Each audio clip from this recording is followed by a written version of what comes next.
I want to welcome y'all to tonight's proceeding. Again, for those that are unfamiliar, this is Ghana RBG lecture on history, the culture of Ghana, as well as the new youth movement. Just briefly, Ghana RBG is a Pan-Africanist youth movement in that we are carrying out the legacy that the ancestors before us have laid down, and we're picking off where they left off. And in doing that, just in that background, for those that are unaware, we went back to Ghana in beginning of 2011. And in doing that, we were able to meet some of the most beautiful people that we had the pleasure of being introduced to. And from that grew a movement of sorts. And since then, it has grown like a wildfire. So today will be a presentation of our trip, as well as background information to bring into relevance how that affects Cincinnati in regards to money, in regards to politics, in regards to our own culture that we have respectively here.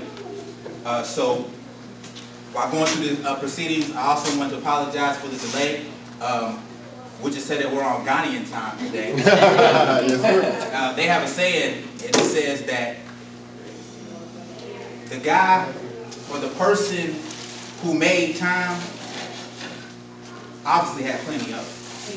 And so basically what he's saying is that when it go down, it go down. Go with the flow. So again, but again, in reality, I do apologize for the delay, but we will try to make this presentation to your liking, and I'm pretty sure that you'll be impressed. So we not carry on. First, I want to make a disclaimer for people that have children. It's PG-13, but people forget that this is about parental guidance.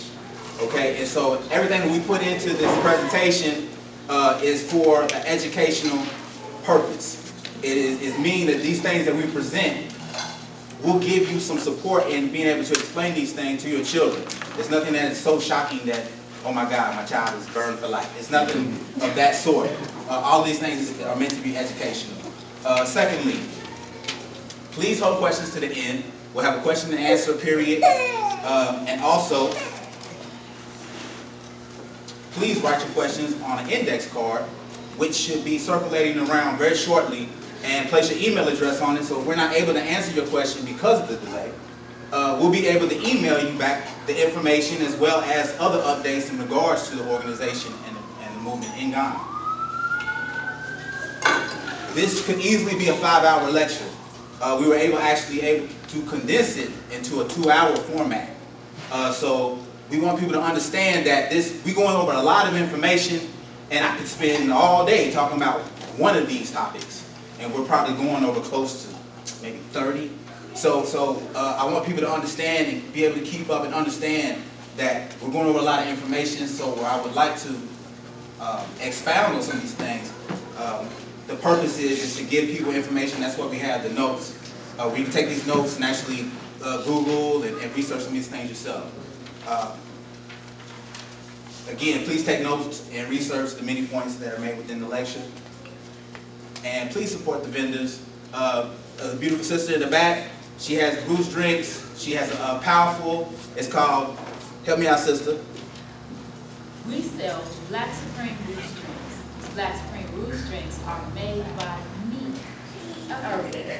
Beautiful. for our community with a lot of love. See, we got commercials and stuff.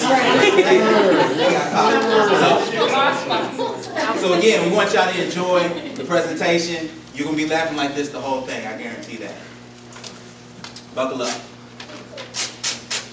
Background, just quickly, me and my wife, we've been doing work in this city as well as the greater Cincinnati area for close to almost 10 years now in regards to activism, anything from running in the streets, running in churches, go out in the jails, organizing on campuses.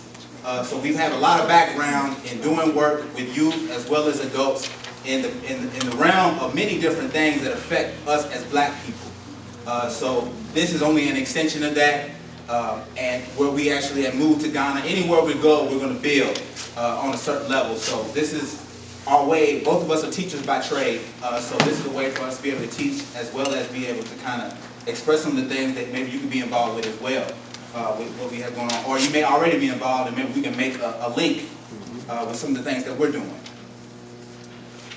First, I want to say that Ghana, Day of Independence, March 6, 1957, red, gold, and green is their flag with a black star, areas, blah, blah, blah, blah, blah, blah, blah, blah, blah.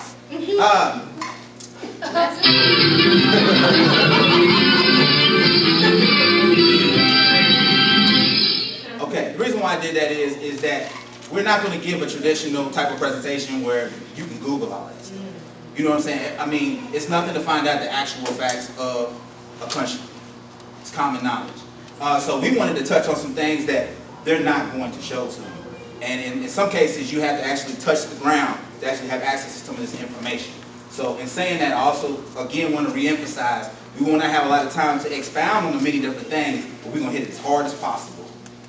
So to start off, us being Africans, there's something that's called call and response. Some of y'all are already aware of this. I can see y'all shaking your head because I already know what's up. Where we were at, Fanti is traditionally that tribe that was there on that coast. And so what they would say is, it's something like now we say, you feel me, you know what I'm saying? We say different things like that and people will respond in their own separate way. That's still a call and response thing. So instead of me saying, you know what I'm saying, or you feel me, or do you understand, I'm going to say atasa. When I say atasa, you say matasa. Matasa. Okay, so atasa.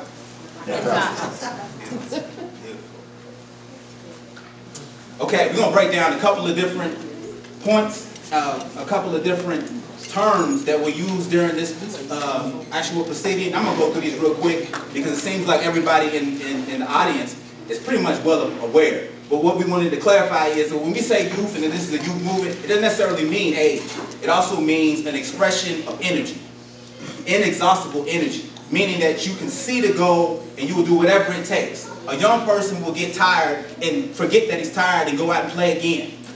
You know, that's the type of energy that we need to do because we're behind. And so what we mean by the youth movement is an expression of energy, the willingness to do new things. So, again, quickly, Pan-Africanism, I could spend all day on this. But essentially all it means is that all Africans working for the benefit of restoring our greatness. Black nationalism. Again, I could spend all night on this, and people can kind of get confused with Pan-Africanists, and it has a similarity, but this is more specific to our plight as new Africans here that do not have not claimed their territory, have not created or are not working different programs, initiatives, centers of industry to formulate a nation.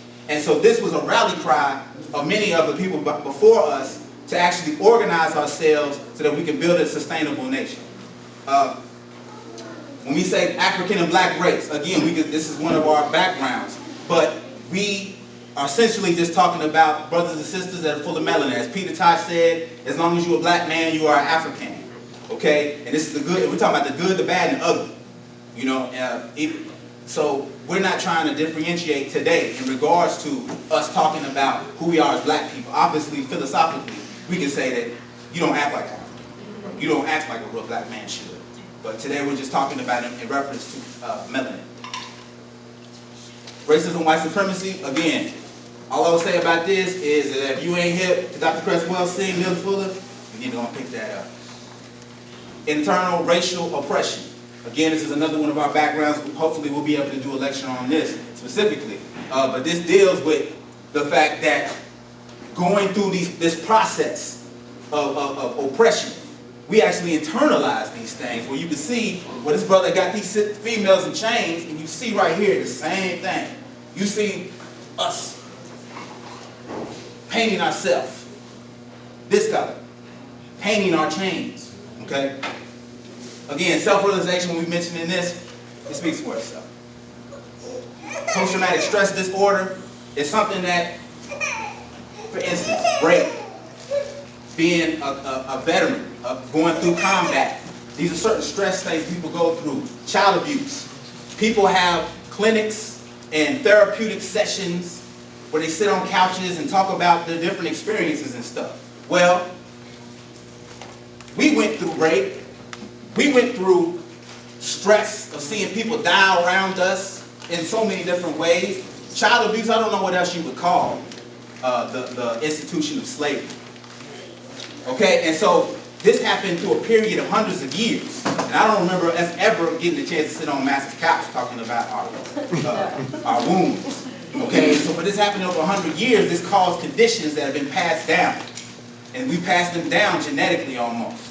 And so where are our treatment facilities and therapists? Well, some of the books you can start with is Dr. Joy DeGraw with Post-Traumatic Slave Syndrome, Naeem Akbar, Breaking the Chain of Psychological Slavery, as well as Frantz Fanon, Black Skin, White Mask, among others.